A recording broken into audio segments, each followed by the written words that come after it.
नीचा दर्द रहता है, हाथ पैर में झुनझुनी। हाँ, चलने फिरने में दिक्कत। हाँ, यहाँ तो अथी और डायबिटीज और तो ठीक है। मिथिला वासियों से ये अपील करूँगा कि किसी भी तरह का पाँव में दर्द, झंझनाहट, चुभन या जलन या हाथों में दर्द, चुभन या जलन, इसे प्लीज़ इग्नोर ना करें। खासकर वैसे व्यक्ति जो कि डायबिटिक हों, इसे इग्नोर ना करें।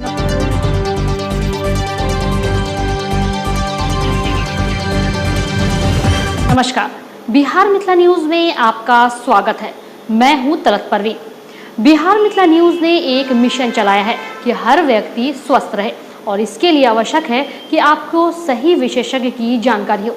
आज हम आपको एक ऐसे ही मरीज की व्यथा सुनाते हैं जो सैदनगर लहरियासराय की रहने वाली है, जिसके शरीर में झुंझुनाहट, पाँव में दर्द, हाथ पैर में जलन और उसका डायबिटीज 350 प्लस था। मुंबई और अपोलो में इलाज कराने के बाद संतुष्टि नहीं मिली क्योंकि इन्हें डीपीटी भी था। इसके बाद किसी के सलाह पर डॉक्टर मनीष प्रसाद के पास पहुंची। इनके इलाज से न सिर्फ डायबिटीज कम हुआ बल्कि शरीर की झुंझुनाहट सहित अन्य समस्याओं से भी इन्हें निजात मिली। आपको दिखाते हैं एक रिपोर्ट और समझ लें, अगर आपके शरीर में न्यूरोपैथी विकसित हो जाती है तो यह आपके लिए हानिकारक है। और इस खबर को शेयर करें जनहित में। सावधान, अगर आपके शरीर में झुंझुनाहट है। सावधान, अगर आपके हाथ और पैर में नसें खिंच रही हैं, हाथ और पैर में जलन है, तो सावधान हो जाइए। कहीं आप न्यूरोपैथी के शिकार तो ना हो रहे हैं। इसके बाद आपकी परेशानी बढ़ती चली जाएगी। आइए आपको मिलाते हैं सैदनगर की एक ऐसी महिला से जो 15 वर्षों से परेशान थी। कहा जाता है उसे डीबीटी भी है और 350 प्लस डायबिटीज। शुरू में तो अथी पैर का दर्द तो बहुत दिन से था, तो उसके बाद डायबिटीज हो गया। ब्लड प्रेशर पहले से ही था। कितने दिनों से था डायबिटीज? हाँ, ब्लड प्रेशर बहुत दिन पहले से हो गया। और डायबिटीज यही 15 साल से। उसके बाद क्या प्रॉब्लम बढ़ता है? किस तरह? हाँ, वैसे वही डांड से नीचा दर्द रहता है, हाथ पैर में झुनझुनी। हाँ, चलने फिरने में दिक्कत, दम फूलने लगता है। और कहाँ कहाँ इससे पहले भी कहीं आप होम्योपैथी या कोई ऐसा? हाँ, यही एक गुप्ता से दिखलाए। उसके बाद तो अपोलो गए थे, तो वो अथी का ऑपरेशन था बवासीर का, उसमें करवाने गए थे, वहाँ भी दिखलाए पैर को। तो कहा कि जो दवाई दिया, कहा कि सटीका है। हाँ, ये नहीं छूटता है जल्दी। हाँ, तो वहाँ पर ऑपरेशन हुआ अपोलो में, दिल्ली में। और उसके बाद से बेंगलोर में एक बार दिखलाए पैर को, तो वो खाली एक्सरसाइज बतलाया, दवाई नहीं कोई दिया। और वो अपना एक्सरसाइज, हाँ एक्सरसाइज बतलाया। हाँ, बहुत दिन से है पैर का। फिर यहाँ कैसे आए? तब यहाँ पर आए तो सब कहा कि जे यहाँ, हाँ यहाँ पर जे अपने आदमी है, हम लोग को वो अपने आदमी है, तो वही बतलाए।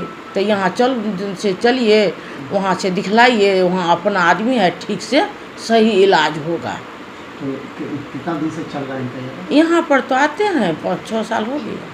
कैसा महसूस करते हैं? हाँ, तो वही सब तो खाते हैं दवाई तो ठीक है, वही पैर वाला प्रॉब्लम नहीं हटता है। हाँ, यहाँ तो अथी और डायबिटीज और तो ठीक है।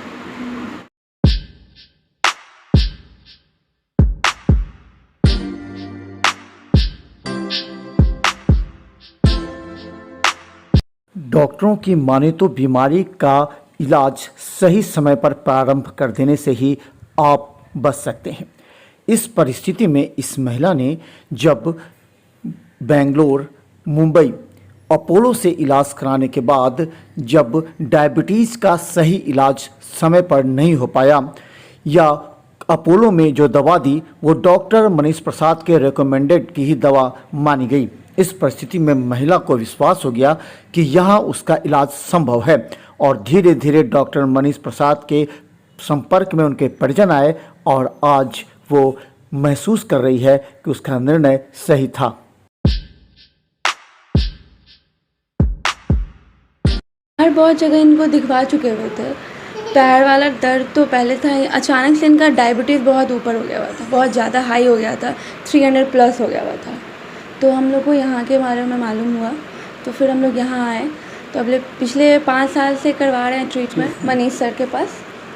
तो फिर मतलब वो 300 प्लस जो जा रहा था डायबिटीज़, तो फिर वो जाके रिड्यूस हुआ, कम हुआ। अभी हम लोग टोटली सेटिस्फाइड हैं इनसे, इनकी दवा से। दवा बहुत कम लिखते हैं, बहुत ज़रूरत का लिखते हैं, ज़्यादा नहीं। जो क्या क्या प्रॉब्लम हो गया था जिससे राहत महसूस कर रहे थे? जैसे डायबिटीज़ इनका बहुत बढ़ गया था। मेन हम लोग प्रॉपरली बेसिकली डायबिटीज़ को लेके इनके पास आए थे। बाकी पैर वैर का दर्द तो चल ही रहा था, वो सब भी आराम है। तो डायबिटीज़ के लिए और कहीं कहीं ट्रीटमेंट किया तो क्या कितना सेटिस्फाइड थे बाहर? बाहर सेटिस्फाइड नहीं थे, तभी हम लोग यहाँ आए थे, क्योंकि डायबिटीज़ के एक्सपर्ट हैं, तो इसके वजह से। अभी कितने दिनों से दवा तक चल रहा है? पिछले 4 साल से चल रहा है। संतुष्ट है आपको? हाँ, टोटली।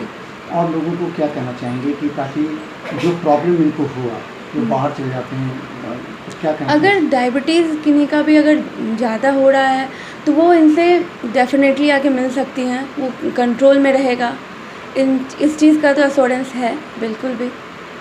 बस ये बाहर भी गए थे, कहाँ कहाँ? बेंगलोर पे जा चुके हैं, अपोलो दिल्ली दिखवा चुके थे, तो उनका भी वहाँ भी हम लोग दिखवाए। तो इन्होंने जो दवा रिकमेंड किया था उसको वो फुली अप्रूवल दिए थे। उनके दवा को, उनके इंसुलिन जो चला रहे हैं उसको वहाँ भी उन्होंने मना नहीं किया कि हाँ वो मत चलाइए करके, वो सब सही जा रहा था। तो इसके कारण हम लोग इनसे टोटली सेटिस्फाइड हैं।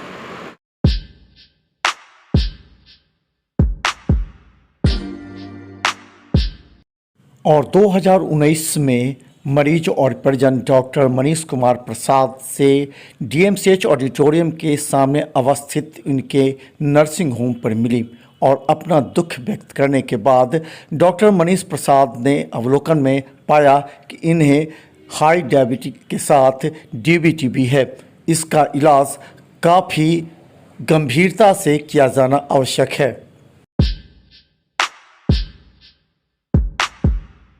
ये रेखा सिंह, ये 2019 में मेरे पास आई थी और ये शुगर का इलाज कहीं और करा रही थी। इनको शुगर की वजह से बहुत सारी दिक्कतें थी। कमर के नीचे दर्द होना, हाथ पाँव में झंझनाहट होना, तलवे में दर्द होना, खासकर सोते समय। तो जब मैंने एग्जामिन किया तो ये पाया कि एक तो इनका शुगर बहुत ज़्यादा था। तो ये मैं मान के चलता हूँ कि शरीर की तकरीबन 90% जो इस तरह के कंप्लेंट्स है वो शुगर की वजह से ही है। तो पहले मैंने टारगेट रखा कि इनका शुगर सबसे पहले कम किया जाए। दूसरा, एग्जामिनेशन में मुझे ये लगा कि इन्हें कोई सियाटिका नहीं है, जो ये इससे पहले ये दिल्ली और मुंबई से आई थी दिखाते, जहाँ इन्हें सियाटिका बोला गया था। तो मुझे लगा ये सियाटिका नहीं है। तो मैंने इनका एक अल्ट्रासाउंड कराया, वेनस डॉपलर कराया, तो ये पता चला इनको डीवीटी है, डीप वेन थ्रोम्बोसिस। तो ये भी शुगर में बहुत कॉमन होता है। हालांकि ये ज़्यादा मर्दों में पाया जाता है, जो कि सिगरेट स्मोकर्स बहुत ज़्यादा होते हैं उनमें, लेकिन डायबिटीज़ में भी ये होना बहुत ही आम तो नहीं, लेकिन ये होता है।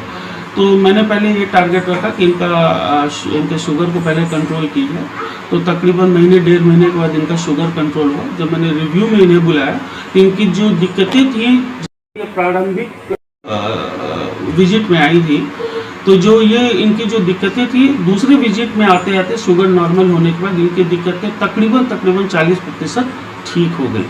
फिर ग्रेजुअली इनका शुगर बहुत अच्छा रहा, आज भी वो ठीक क्या है। असर पड़ा उस बीमारी जो आपने डिटेक्ट किया? हाँ। क्या असर बॉडी में क्या पड़ता है असर? ये एक तो पाँव में दर्द होना, पाँव के नसें जो है वो फूल के पूरी तरह लाल हो जाना। एक्चुअली इसमें ब्लड का ना कोगुलेशन होता है, जमा हो जाता है एक जगह।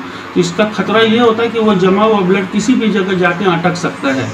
तो इसका एक ही उपाय है, अगर बहुत ज़्यादा है तो मतलब परमानेंट ट्रीटमेंट इनका सर्जरी ही है। लेकिन इनिशियली खून पतला करने की दवा दी जा सकती है। एक डीवीटी का बेल्ट आता है, वो दिया जाता है स्पाज्म होने के लिए कि सर्कुलेशन मेंटेन रहे। तो इस तरह की चीज़ें देके इसे मेंटेन कर सकते हैं। लेकिन उस बीमारी का सटीक इलाज अगर कुछ है तो वो सिर्फ और सिर्फ ऑपरेशन ही है, जिसके लिए मैंने इन्हें एडवाइस किया कि किसी बाहर जाके कहीं पे, चूँकि हमारे यहाँ प्लास्टिक सर्जन बहुत कम है, पटना में अब तो अवेलेबल भी है, कहीं भी जाके इस तरह की सर्जरी ये करवा लें। लेकिन चूँकि दर्द इनको पहले एपिसोडिक होता, पहले कंटिन्यूअस होता था, अब इनका एपिसोडिक दर्द होता है, तो ये भी थोड़ा रिलैक्स हो गई है, टीका होगा। लेकिन ये जो चीज़ें थी ये बहुत ऑब्वियस सा दिख रहा था, नर्व का और लाल होना, पाँव का दर्द होना, एपिसोडिक पेन होना, ये टिपिकल डीबीटी की तरफ ही जा रहा था। क्योंकि यहाँ के लोग या हम लोग भी अच्छे सेंटर को लेके बहुत ज़्यादा उत्सुक होते हैं, तो मुझे भी ये डाउट को क्लियर करने के लिए मुझे जांच कराना पड़ा। तो मैंने लोअर लिम्ब का वेनस डॉपलर कराया और उसमें ये कंफर्म हुआ कि इन्हें सियाटिका तो नहीं है, इन्हें डीबीटी ही है।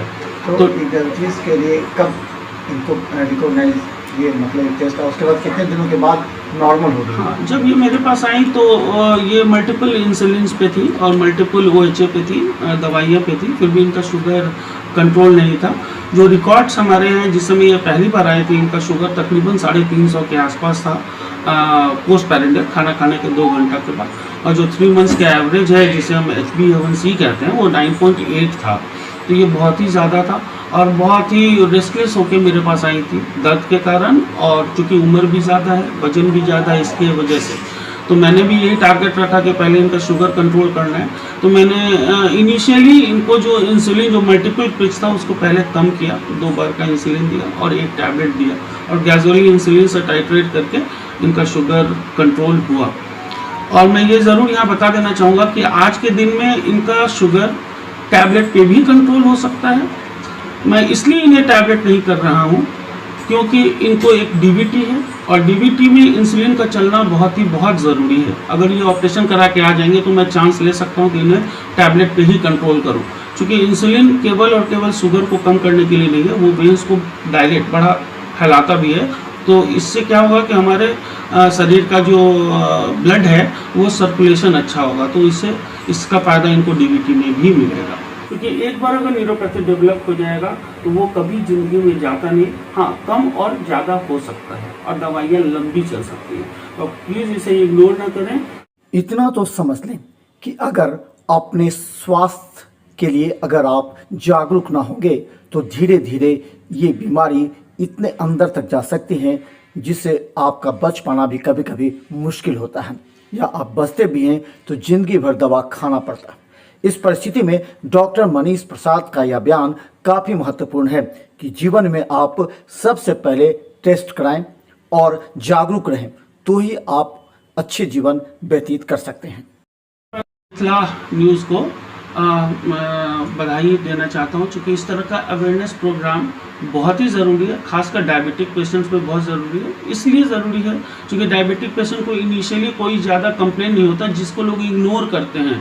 तो ट्रीटमेंट से ज़्यादा इम्पॉर्टेंट है चीनी के व्यक्तियों के लिए कि वो अवेयर ज़्यादा हो कि उन्हें कौन सी बीमारी हो सकती है जो कि अभी नहीं हुई है। अगर वो इग्नोर करेंगे तो वैसी बीमारी में लैंड अप हो सकते हैं।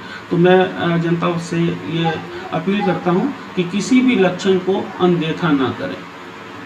डॉक्टर मनीष प्रसाद ने बिहार मिथिला न्यूज को न सिर्फ धन्यवाद दिया बल्कि उन्हें इस तरह के कार्यों में लगे रहने की भी सलाह दी, ताकि हजारों मरीज जो भटक जाते हैं, जो कई जगह वापस लौट कर आते हैं, तब तक काफी देर हो चुकी होती है। इसलिए जागरूक करना सबसे बड़ा समाज सेवा है। इस तरह बिहार मिथिला न्यूज के इस कार्यक्रम को अधिक से अधिक शेयर करें जनहित में, और सबसे